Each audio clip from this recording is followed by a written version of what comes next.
সরকারি চাকরি, তাই নির্দিষ্ট সময় পর পর বদলি হতেই হয়। আর প্রতিবার বদলি হলেই বন কর্মকর্তা কবির হোসেন পাটোয়ারির বিয়ের কপাল খোলে। যে জেলাতেই বদলি হন সেখানেই বিয়ে করেন তিনি। প্রতিবার বদলিতে প্রতিবার বিয়ে, একটি দুটি কিংবা তিনটি নয়। কবির হোসেন একে একে বিয়ে করেছেন 17টি। আমার ফেসবুক আইডির মাধ্যমে জানতে পেরেছি তার পূর্বের স্ত্রীরা যেখানে তিনি হাজত বাস করছিলেন, তারপরে সোনিয়ার মাধ্যমে আমি জানতে পেরেছি যে তিনি 17টা বিয়ে করেছেন। আমার দাবি হচ্ছে আসলে তার বিচার হওয়া উচিত।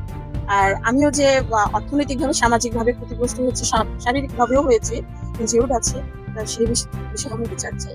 কবির হোসেন শুরুতেই যেখানে যান সেখানে কোনো নারীকে টার্গেট করেন। এরপর বিদেশে পড়াশোনা, সরকারি চাকরি দেয়া, বিমানবালা হিসেবে সুযোগ কিংবা সম্পত্তি দেওয়ার প্রলোভন দেখান।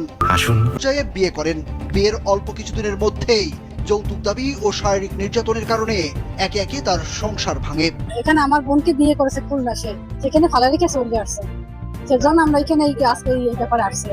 এখন এবার বিয়ে করতে থাকলে তো প্রত্যেকটা মেয়েরই জীবন নষ্ট হবে। এর জন্য আমার তার শাস্তি আমার দাবি আছে। এদিকে বন কর্মকর্তা কবির হোসেনের প্রতারণার শিকার হওয়া নারীরা একে একে মুখ খুলতে শুরু করেছেন। এভাবে বেরিয়ে এসেছে 17 জনের নাম। উপায় না পেয়ে ভুক্তভোগী ও তাদের পরিবারের সদস্যরা বিচারের দাবিতে মানববন্ধন করেছেন। তারা বলছেন, কবির এর আগে ঢাকা, খুলনা, সিরাজগঞ্জ, বাগেরহাট ও বিভিন্ন জেলায় কর্মরত থাকাকালীন বিয়ের নামে প্রতারণা করেছেন।